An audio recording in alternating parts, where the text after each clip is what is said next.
అదే విధంగా 12 వీలర్ది కూడా మీరు చూడొచ్చు 25 టన్ మాత్రమే. This is RTA act rules ప్రకారం. ఇదిగోండి పేపర్ ర్యాలీ ఇంత పెద్ద పెద్దగా వస్తుంది. మామూలు మత్తులో రవాణా శాఖ అధికారులు. దీంట్లో news Telangana reporter Sampath, if I'm not wrong తన పేరు సంపత్, తను ఏప్రిల్ 18 రోజు ఆర్టికల్ రాసిండు. మళ్ళా న్యూస్ తెలంగాణలో మే 27 కూడా రాసిండు. తను రాస్తే ఇలా ప్రెస్ మిత్రులకి తనని మీరు అడగొచ్చు, ఫోన్ చేసి మేము మంత్రి అంచలము అని వాళ్ళ స్వయంగా తనను కూడా బెదిరించింది వాస్తవం. యూ కెన్ ఆస్క్, మీ కొలీగే కదా, మీరు అడగండి ఇది నిజమా కాదా అనేది కూడా మీరు అడగండి. This is the fact. దీంతో పాటు నేను మొన్న 8th రోజు 6th రోజు లారీలని 13 లారీలను పట్టుకుంటే, ఇదిగోండి 13 లారీలను పట్టుకుంటే ఇట్లా రాత్రి హుజరాబాద్లో 13 లారీలను పట్టుకుంటే హుజరాబాద్ పట్టణంలో డిటిసి గారికి స్వయంగా ఒక శాసనసభ్యునిగా నేనే ఫోన్ చేసి ఇవి ఓవర్లోడ్ లారీస్ పోతా ఉన్నాయి, దయచేసి మీరు సీజ్ చేయాలని నేను కరీంనగర్ డిటిసి గారికి ఫోన్ చేసి చెప్తే రాత్రి 10 గంటలకి 2 లారీలు మాత్రమే సీజ్ చేసి 11 లారీలని ఇచ్చిపెట్టింది.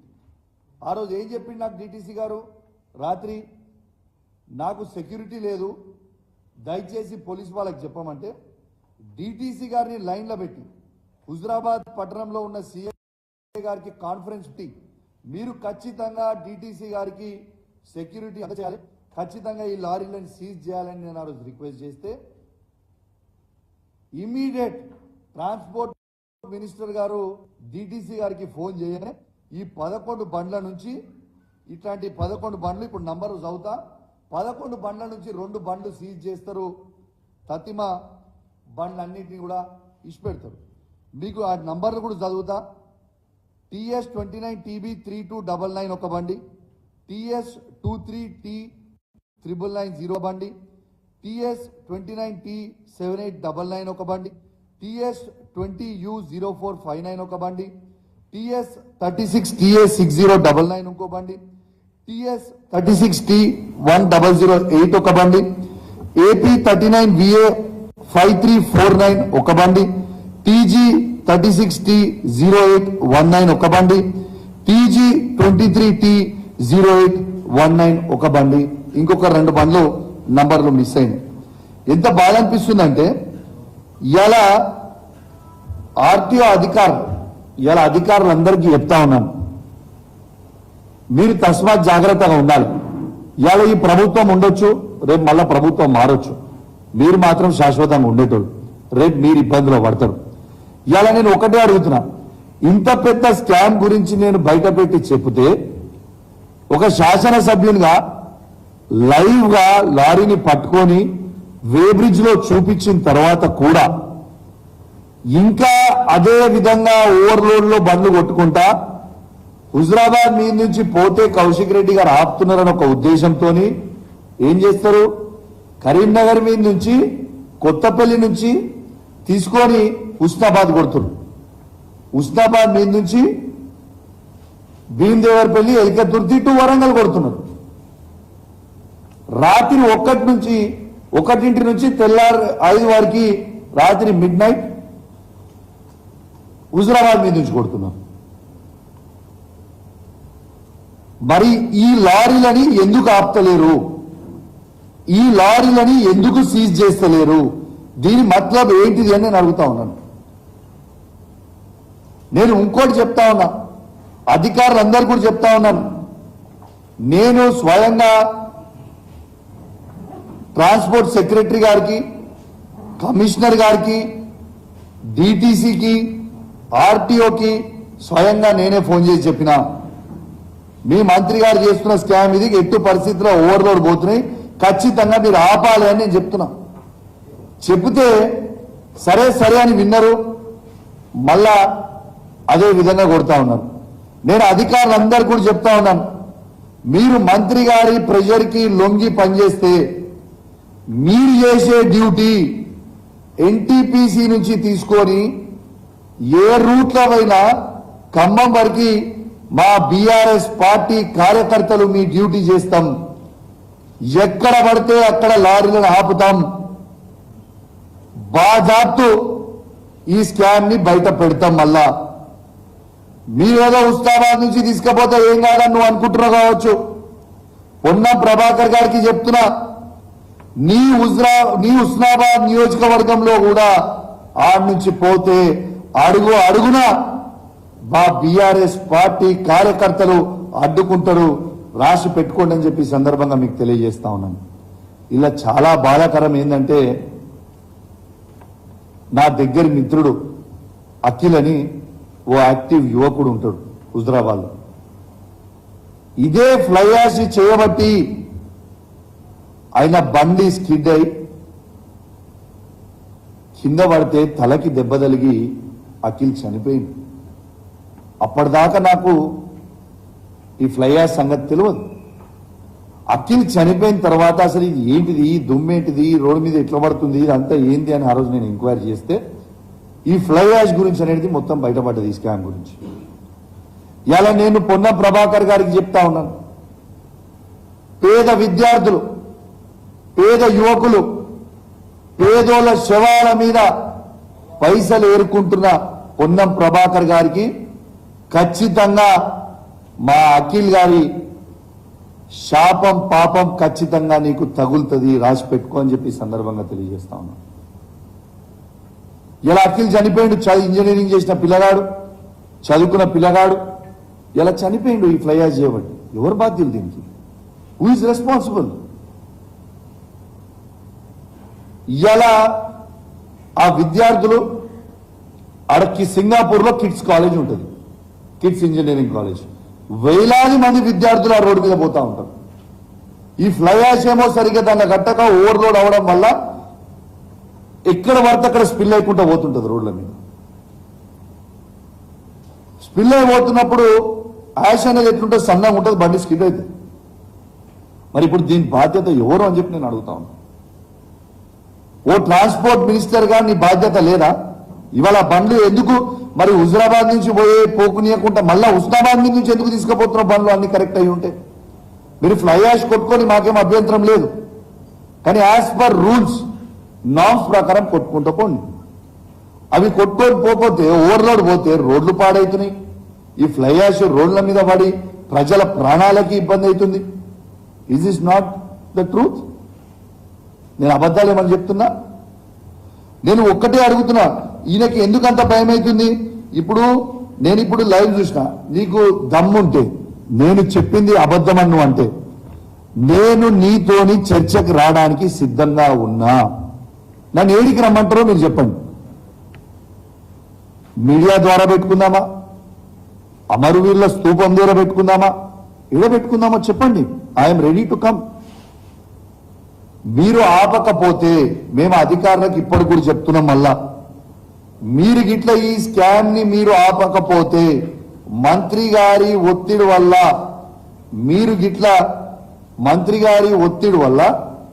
మీరు గిట్ల ఇవి ఆపకుండా అట్లనే పెడితే ఖచ్చితంగా నేను చెప్తా ఉన్నాను, రేపు మేము మా కేసీఆర్ గారి నాయకత్వంలో ఎమ్మెల్యేల బృందాన్ని వేసుకొని ఎన్టీపీసీ నుంచి ఈడి వరకు మొత్తం తిరిగి లైవ్ గా అందరం కూడా మళ్ళా చూపిస్తామని కూడా ఈ సందర్భంగా మీకు తెలియజేస్తా ఉన్నాను. నేను ఎన్టీపీసీ ఈడీ గారిని కూడా అడుగుతా ఉన్నాను, is it not your duty to control this overloads from your NTPC ash pond? Why are you yielding to it?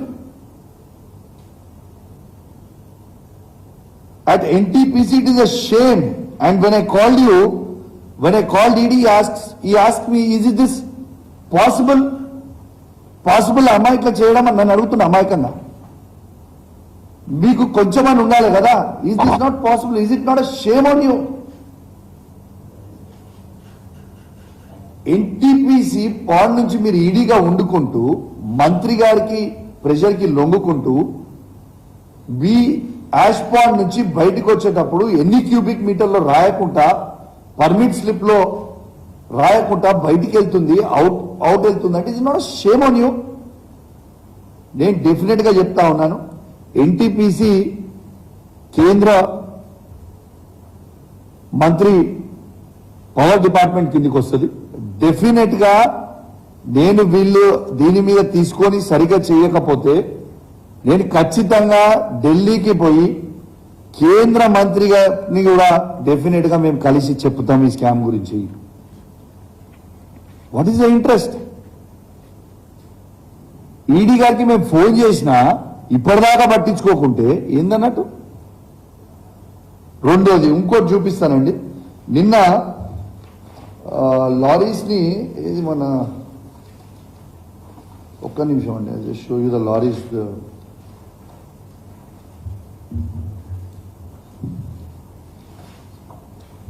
సరే మీకు నా ఫోన్లో చూపిస్తాను.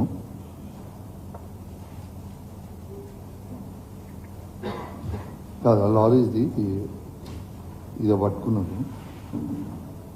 ఒక్క నిమిషం అండి, అది జస్ట్ షో యూ 1 సెకండ్.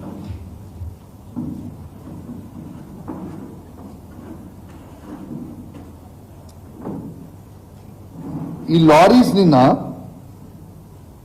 అధికారులు అధిక లోడ్తో వెళ్తున్న ఇసుక లారీలని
దమ్ముంటే ఇది యావత్ తెలంగాణ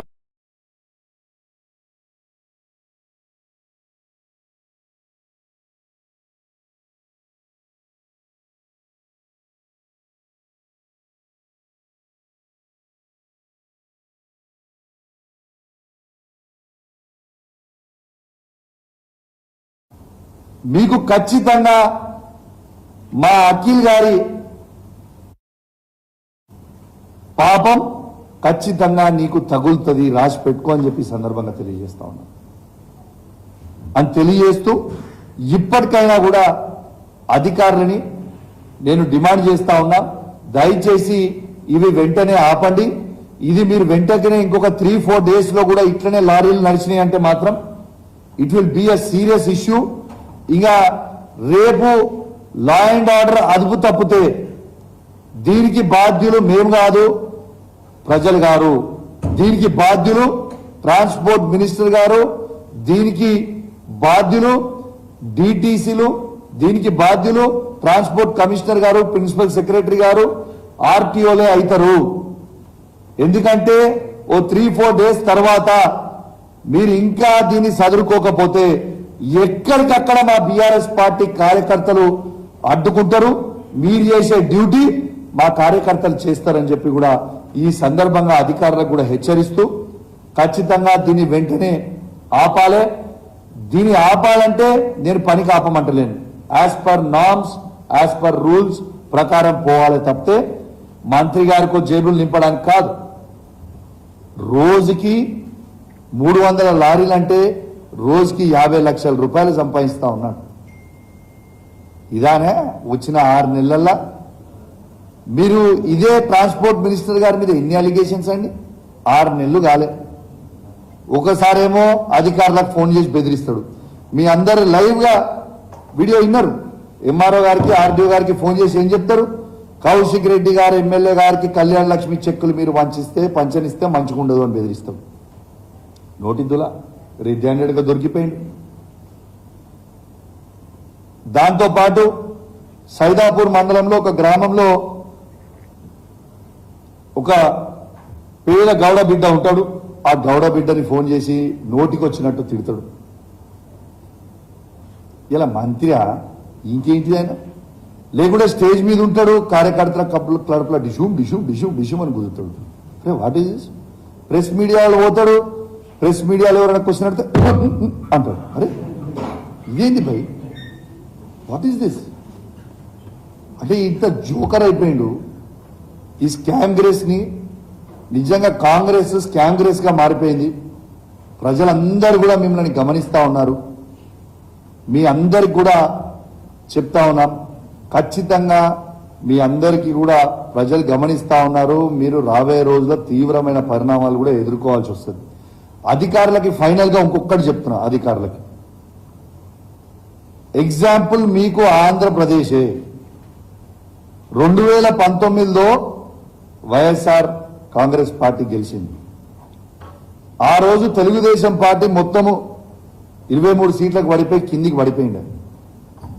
అధికారులు ఎటువంటి అటు చేసుకుంటే 5 సంవత్సరాల తర్వాత మళ్ళా తెలుగుదేశం పార్టీ వచ్చింది. ఇలా మీ పరిస్థితి ఏంటిదాడా ఆంధ్రప్రదేశ్లో అధికారులు? రేపు తెలంగాణలో కూడా లేదా కాంగ్రెస్ పార్టీ ప్రభుత్వం ఉన్నది, వాళ్ళ కొంగు చేస్తాము, వాళ్ళు చెప్పింది మేము చేస్తాము అని మీరు అనుకుంటే మళ్ళా బీఆర్ఎస్ పార్టీ తెలంగాణ రాష్ట్రంలో అధికారానికి రాక తప్పదు. మళ్ళా వచ్చిన రోజు మాత్రం మీ అందరు మాత్రం పరిశానలో పడతారు. కాబట్టి మీరు దయచేసి రూల్స్ ఎట్లున్నాయో రూల్స్ ప్రకారం మీరు పనిచేసుకుంటే బాగుంటుందని మీకు హెచ్చరిస్తా ఉన్నాం. ఇలా అధికారులు ఎవరైతే చేస్తారో మేము కూడా రెడ్ బుక్ మెయింటైన్ చేస్తున్నాం. రెడ్ బుక్లు అన్ని పేర్లు రాసుకుంటున్నాం మేము కూడా, no problem. Matter of time వచ్చినప్పుడు మళ్ళీ మీకు కూడా తీవ్రమైన పరిణామాలు ఎదుర్కోవాల్సిన పరిస్థితి వస్తుంది. కాబట్టి మీరు దయచేసి, మీ మీద మాకు గౌరవం ఉంది, మిమ్మల్ని మేము బెదిరిస్తలేము, కానీ మీకు జస్ట్ గుర్తు చేస్తున్నాం మీ బాధ్యతని.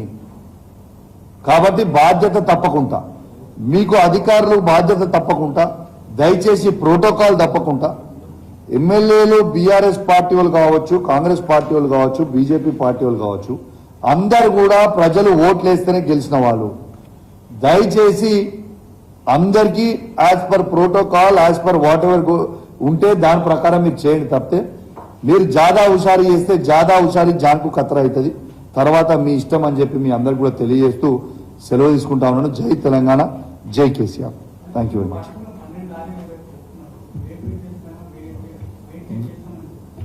ఎస్, డబుల్ ఉంది బ్రదర్. ఇప్పుడు 30, ఇప్పుడు ఎగ్జాంపుల్ నీకు చెప్తామా, 2.5 tons. ఇప్పుడు ఎగ్జాంపుల్ నీకు చెప్తున్నా. ఇప్పుడు ఒక లారీ TS 36 TA 4689 అని ఒక లారీ ఉంది. ఈ లారీ దీంట్లో వీళ్ళు యాక్చువల్లీ ఈ లారీ పోవాల్సింది 32 tons, లేకుంటే 36 tons మ్యాక్స్. ఇగో వే బ్రిడ్జ్ దగ్గర చేసింది, you can see it is 76.5 tons. అంటే లిటరలీ డబుల్ మీద, it's more than double, it's double అనుకోండి. దానికి లారీ ఇస్ ది 14 ton తీసేస్తే లారీ వెయిట్ 14 టన్ తీసేసి it is double the weight. 70 tons travel చేస్తుందా? ఎస్, ట్రావెల్ చేస్తాం. It is the truth. It is live పట్టుకున్నాం, evidence చూపించినాం. అయితే అరే దీని రూల్స్ కదా బ్రదర్. అయితే నేను తయారు చేసింది కాదు కదా, లైవ్ గా ఆర్టీఓ గారు ముంగట ఇవి లైవ్ గా వేబ్రీజ్ తీసుకొని వచ్చిన మీకు రిజిస్ట్రేషన్. అందుకే యాక్సిడెంట్స్ అవుతున్నాయి అని చెప్తున్నా. ఆ లారీ తట్టుకోలేక దాని కెపాసిటీ 32 టన్స్ ఉంది. వాళ్ళు 73 టన్స్ అలా తీసుకుపోతున్నప్పుడు ఏమవుతుంది, దాంట్లో బ్యాలెన్స్ ఉండదు, దాంట్లో ఫ్లై యాష్ అంతా పైన నుంచి వస్తుంది, అదంతా రోడ్డు మీద పడుతుంది. ఆ రోడ్డు మీద పడడంతో ఏమవుతుంది, ఎవరైనా బైక్ లో పోయేవాళ్ళు ఎవరన్నా కావచ్చు. అదే విధంగా చెప్తాను మీకు, ఆ లారీ రోడ్డు మీద పడడంతో ఆ ఫ్లై యాష్ రోడ్డు మీద పడటం బండ్లు స్కిడ్ అవుతుంది. అదే 2 వీలర్ మీద స్కిడ్ అయితే ఒక పేద అబ్బాయి అఖిల్ అనే అబ్బాయి స్కిడ్ అయి చనిపోయింది. నా దగ్గర మిత్రుడు చనిపోయింది. ఇప్పుడు వాళ్ళ young boy is just around 27-28 years ఉంటాడు. వాళ్ళ కుటుంబాన్ని ఎవరు చూసుకోవాలి బ్రదర్? ఇంత దారుణం. అప్పటిదాకా దీని సంగతి ఏంటో తెలియదు నాకు. అఖిల్ జరిగిపోయిన తర్వాతనే దీని సంగతి తెలిసి దీని గురించి మాట్లాడడం జరుగుతుంది. నేను దీని గురించి ఏదో డైరెక్ట్ గా పెట్టి చెప్పట్లేదు. నేను 1.5 మంత్ నుంచి రెగ్యులర్ గా అధికారులకు చెప్తా ఉన్నాను, ఇది చాలా డేంజరస్ స్కీమ్ అవుతుందండి, చెక్ చేసుకోండి అని చెప్తా ఉంటే చాలా లైట్ గా తీసుకున్నారు. ప్రజలందరూ కూడా ఇబ్బంది పడుతుంటే యువకులు మొత్తం నా దగ్గరకు వచ్చి చెప్పిపోయిన తర్వాతనే దీన్ని చేయడం జరిగింది. హుజరాబాద్ లో ఉన్న యూత్ అంతా నా దగ్గరకు వచ్చి అన్న ఇట్లా అవుతుంది, మాకు ఇబ్బంది అవుతుంది, మా వాళ్ళు చనిపోయినరు, మీరు ప్లీజ్ దీని మీద స్పందించండి, దీనిలో లక్షల కోట్ల రూపాయల స్కామ్ అవుతుందని వాళ్ళు చెప్తేనే కదా నేను స్పందించింది. 50 లక్షల రూపాయలు స్కామ్ అన్నారు కదా, నెల పెరుగుతున్నాయని రోజుకు. అది ఎవిడెన్స్ గా డబ్బులు తీసుకోవడం, బ్రదర్ క్యాష్ తీసుకున్న దానికి ఎవిడెన్స్ వీడియోలు ఉంటాయి బ్రదర్. మీ క్యాల్కులేషన్ సింపుల్ గా చెప్పినా నీకు, సింపుల్ క్యాల్కులేషన్ నేను ఎక్కువ చెప్పచ్చిందన్న. 25,000 to 30,000 రూపీస్ పోతుంది దేనికి, ఒక్క లారీకి 32 టన్స్ ఆర్ 36 టన్స్. దీనికి డబుల్ పోతుంది అనుకో, అదనపు 30,000 రూపీస్ మిగులుతున్నాయి కదా. ఆ 30,000 ఇంటూ 300 లారీస్ ఎవ్రీడే పోయేది 90 lakhs అవుతున్నాయి. 50 కాదు 90 lakhs. కానీ ఆ 40 lakhs వీలకపోతున్నాయి, ఆ 40 lakhs వీలకపోతున్నాయి, 50 lakhs డైరెక్ట్ మంత్రికి పోతున్నాయి. ఈ మంత్రి గారు కలెక్షన్ బాయ్ పేరు కూడా చెప్తున్నా నీకు, పొన్నం ప్రభాకర్ గారి అన్న కొడుకు అనూప్ గారు. నేను చెప్పేది అబద్ధం అయితే చందు, మీరు మీడియా ఉంది లైవ్, నువ్వు ఇప్పుడు కూడా ఓ. నేను ఆ రోజు పట్టుకున్న రోజు రెడ్ హ్యాండెడ్ కూడా చెప్పిన చందు గారు, లైన్ గా 100 లారీలు ఆగినాయి నేను హుజరాబాద్ ఆపిన రోజు. ఆర్టీఓ గారు ఆ రోజు శ్రవంతి అని ఆర్టీఓ గారు అనుకో ఎంవీఐ కరీంనగర్ వచ్చిండ్రు, సీజ్ చేసి పోయిండ్రు. తనకు చెప్పిన తన కళ్ళ ముందర నుంచి పోతున్నాయి బండ్లు, right in front of our eyes. లారీలన్నీ ఆగున్నా కూడా నేను ఫోన్ చేసి చెప్పినా కూడా బండ్లు సీజ్ చేయలేదు. What is the interest? Exactly ఎవరు okay sir we will look into it అంటారు, చేయరు. దాని అర్థం ఏంటిది? ఈ స్కామ్ లో మంత్రి గారి ప్రమేయం ఒకటే ఉందా, ఇంకెవరైనా ఉందా? ఇవాళ సీఎం నాయకత్వంలో రేవంత్ రెడ్డి గారు ప్రభాకర్ గారు పోతుందన్నట్టే కదా. వాట్ ఎల్స్ దీంట్లో అనేది ఏముంటుంది సార్? డెఫినెట్ కదా, ముఖ్యమంత్రి ఈజ్ ద బాస్, సీఎం గారి నాయకత్వంలో ఇద్దరు పంచుకుంటున్నారేమో ఇద్దరు, అందుకే ఎవరు దాంట్లో స్పందిస్తలేరు. లేకుంటే మంత్రిది ఇంత పెద్ద స్కామ్ గా నేను చెప్పిన మొత్తం దేశమంతా చూసిన తర్వాత ఇప్పుడు ఏమైపోయింది, ఇది ఆర్పీ ట్యాక్స్ అయిపోయింది అంతే, రేవంత్ పొన్నం ట్యాక్స్. ఏది ఇప్పుడు ఎట్లయిపోయిందంటే this is become RP tax. Revanth Ponnam tax ని ఆర్పీ ట్యాక్స్ రెడీగా అయిపోయింది ఇది. కాబట్టి దీనికి కూడా కొత్త పేరు పెడుతున్నాం, మంచిగా చెప్పింది నాకు నుంచి అందించారు. This new name will be this is RP tax. Thank you